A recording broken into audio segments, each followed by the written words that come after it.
Olá, seja bem-vindo à nossa reflexão bíblica dessa semana. Espero que você e toda a sua família estejam bem. Vamos iniciar em nome do Pai, do Filho e do Espírito Santo. Amém. Senhor, envie-nos o seu Espírito para que possamos ler e interpretar este texto bíblico. Abra nossa mente para que possamos entender sua palavra e o significado da vida que nos foi dada. Aumentar em nós a fé que nos deste, para que nenhuma tentação possa extinguir o fogo do amor que a vossa graça acendeu em nossos corações. Amém. Evangelho de São Marcos, capítulo 9, versículos de 2 a 10. 6 dias depois, Jesus tomou consigo a Pedro, Tiago e João, conduziu-os a sós a um alto monte e transfigurou-se diante deles. Suas vestes tornaram-se resplandecentes e de uma brandura tal que nenhum lavadeiro sobre a terra as pode fazer assim, tão brancas. Apareceram-lhes Elias e Moisés e falavam com Jesus. Pedro tomou a palavra: Mestre, é bom para nós estarmos aqui. Faremos 3 tendas, uma para ti, outra para Moisés e outra para Elias.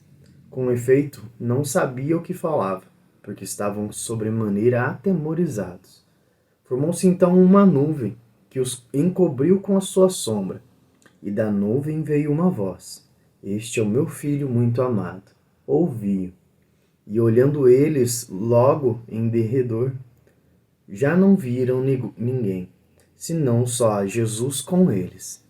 Ao descerem do monte, proibiu-lhes Jesus que contassem a quem quer que fosse o que tinham visto, até que o Filho do Homem houvesse ressurgido dos mortos. E guardaram esta recomendação consigo, perguntando entre si o que significaria ser ressuscitado dentre os mortos. Palavras da salvação. Glória a vós, Senhor. Estamos no segundo domingo da Quaresma e nesse trecho do Evangelho de hoje, escrito por Marcos, nós vamos verificar a transfiguração do Senhor. O que é isso? Como vocês ouviram aí na leitura do Evangelho, Jesus chama Pedro, Tiago e João, seus apóstolos, para irem com ele no monte para rezar. Lá, Jesus se transfigura e aparecem, junto com Jesus, Elias e Moisés, dois personagens do Antigo Testamento que têm uma relevância muito grande na vida do povo judeu, uma significação muito interessante, porque foram personagens que marcaram na vida do povo. E aí, vendo aquilo, Pedro, no entusiasmo que ele fala: Mestre, é bom para nós estarmos aqui. Se queres, podemos fazer 3 tendas, bem naquela situação assim, ó. Aqui está gostoso, vamos ficar aqui. Mas da nuvem aparece, ou sai uma voz dizendo: Este é o meu filho muito amado, ouvi-o. Na verdade, até os apóstolos ficam impressionados com isso. E Jesus pede, então, para os apóstolos não divulgarem isso até que ele, o Filho do Homem, houvesse ressuscitado dos mortos. Eles também ficaram sem entender, porque nessas alturas de toda a situação, dos acontecimentos, da história, não tinham nem ideia de ressurreição.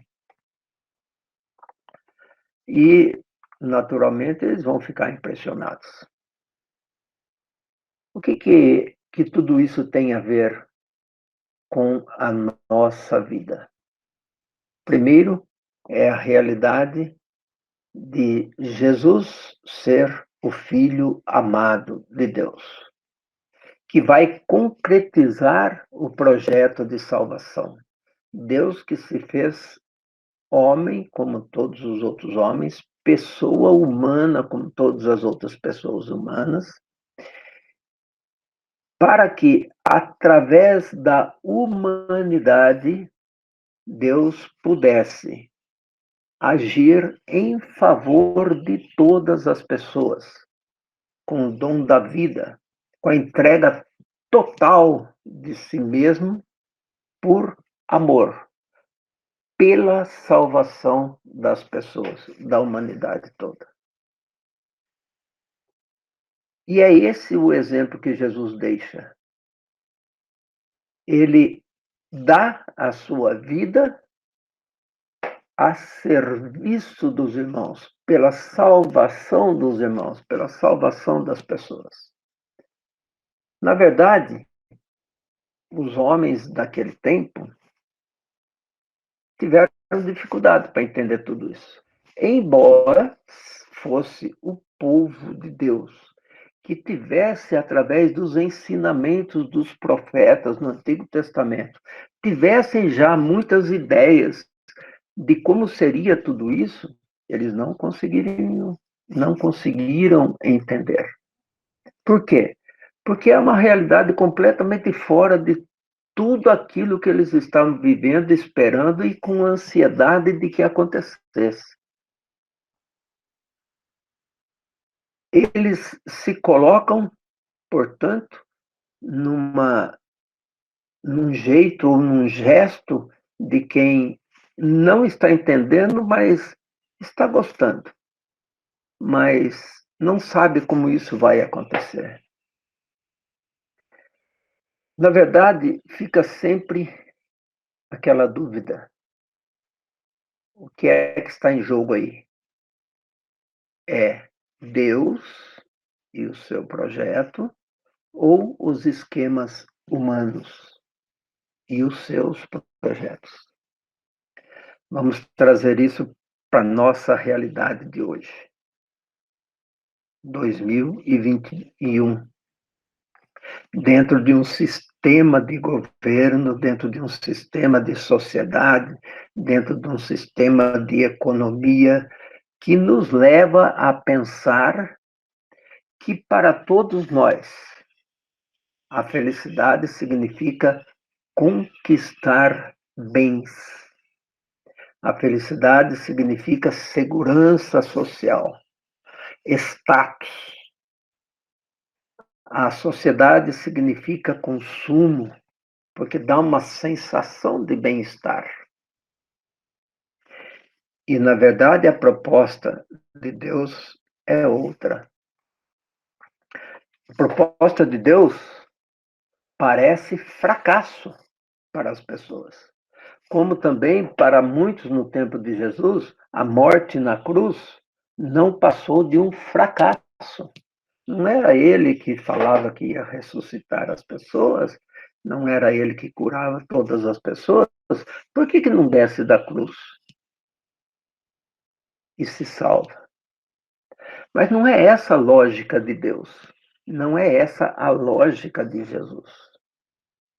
Na verdade, na transfiguração, aqueles apóstolos não têm muita vontade de descer de lá de cima.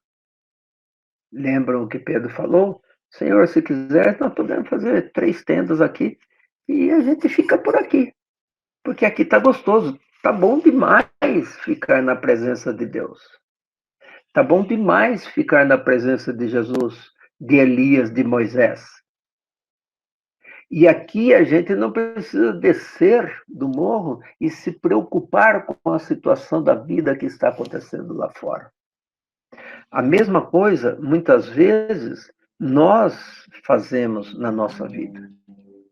Nós nos colocamos à margem da sociedade e não queremos nos envolver na situação da vida do mundo. Ou muitas vezes a gente até desanima, porque enfrentar essa situação do mundo, esses problemas que estão acontecendo, realmente é muito desafiador. Porque esses senhores do mundo colocam para toda a sociedade privilégios, ídolos, maneiras de ser que não correspondem à nossa realização humana. E a gente fica constantemente em conflito. Qual deve ser, de fato, a minha atitude?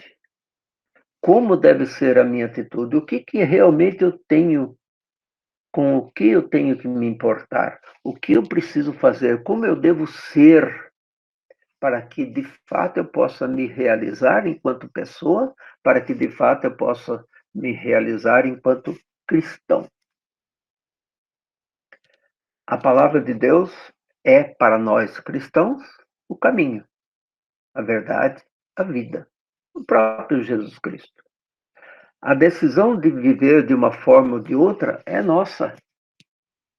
Muitas vezes, aqueles que seguem o Evangelho, que vivem intensamente o Evangelho, podem parecer, aos olhos das pessoas que seguem os bens do mundo, pode parecer idiotice, pode parecer perda de tempo. Mas, na verdade, isso traz realização pessoal, por ser um serviço para as pessoas, principalmente para aqueles mais necessitados. E é essa exatamente a reflexão que nós devemos fazer. Nós queremos estar ao lado de Deus, fazendo as coisas ensinadas por Jesus, ou nós queremos viver a realidade do mundo que os poderosos nos mostram, que a mídia nos mostra, que constantemente bombardeiam na nossa cabeça? E olha, eu vou dizer, não é fácil a gente distinguir uma coisa da outra, não. Não é fácil a gente perceber isso, não.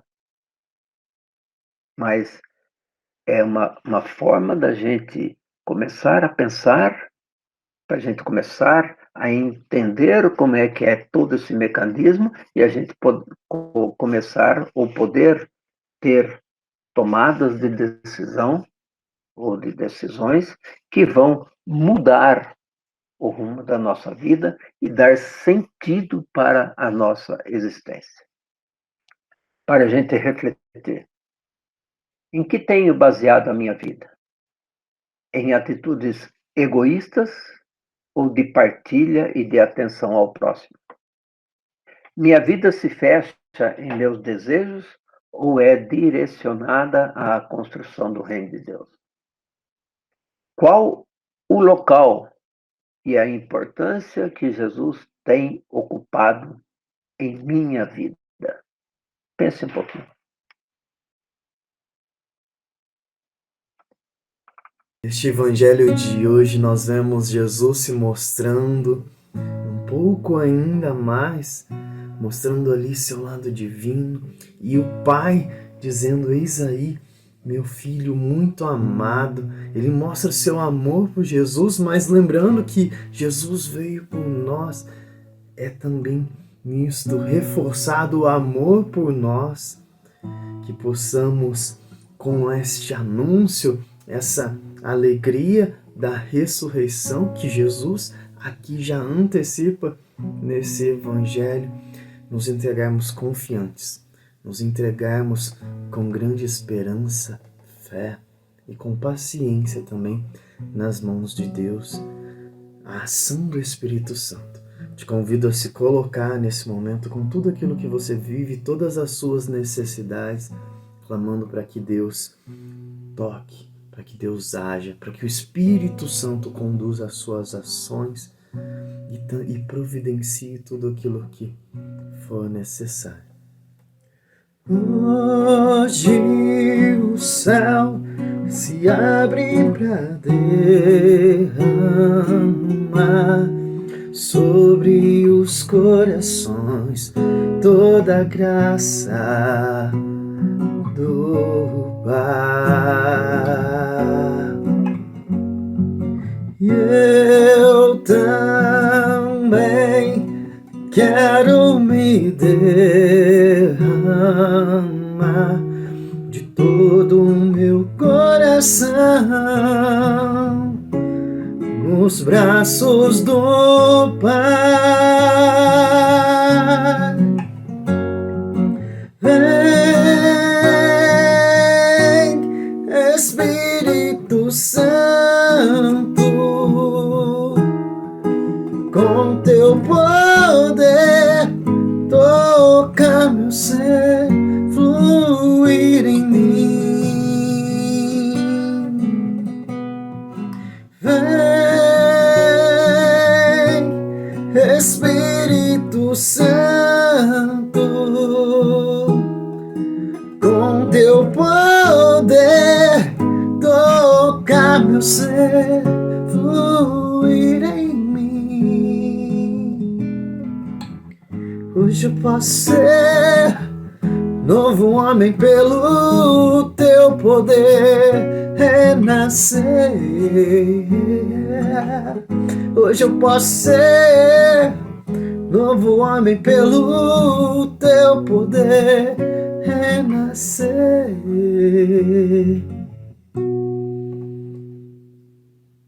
Que você possa se abrir cada dia mais para essa ação do Espírito Santo, confiando que de fato podemos ser homens e mulheres novos pela ação do Espírito Santo, por esse poder renovador que nós temos a oportunidade de experimentar a cada momento que nos permitimos. Pai nosso que estais nos céus, santificado seja o vosso nome, venha a nós o vosso reino, seja feita a vossa vontade, assim na terra como no céu. O pão nosso de cada dia nos dai hoje, perdoai as nossas ofensas, assim como nós perdoamos a quem nos tem ofendido, e não nos deixeis cair em tentação, mas livrai-nos do mal. Amém. Deus Pai, que em seu amor imenso nos enviou o seu Filho Jesus, seu Filho amado, para nos salvar e nos ensinar a verdade, o caminho, a justiça. Dai-nos pela oportunidade desse período e ação do seu Espírito Santo, o fervor e direcionamento necessário para lidarmos a cada dia com cada situação e efetivamente sermos melhores pessoas, atentos aos necessitados e firmemente comprometidos com a construção do reino. A vós rendemos graças e louvores por sua imensa misericórdia. Assim seja sempre louvado seu santo nome pelos séculos dos séculos. Amém. Pedimos então que Deus nos abençoe, nos mostre o caminho, a verdade e nos dê a vida plena. A bênção de Deus Todo-Poderoso, em nome do Pai, do Filho e do Espírito Santo. Amém. Obrigado por estar conosco e mais esta reflexão. Te desejo uma ótima semana e te peço, claro, aquela ajudinha para clicar no botão gostei ou no compartilhar para a palavra de Deus chegar a mais corações. Um grande abraço, fiquem todos com Deus.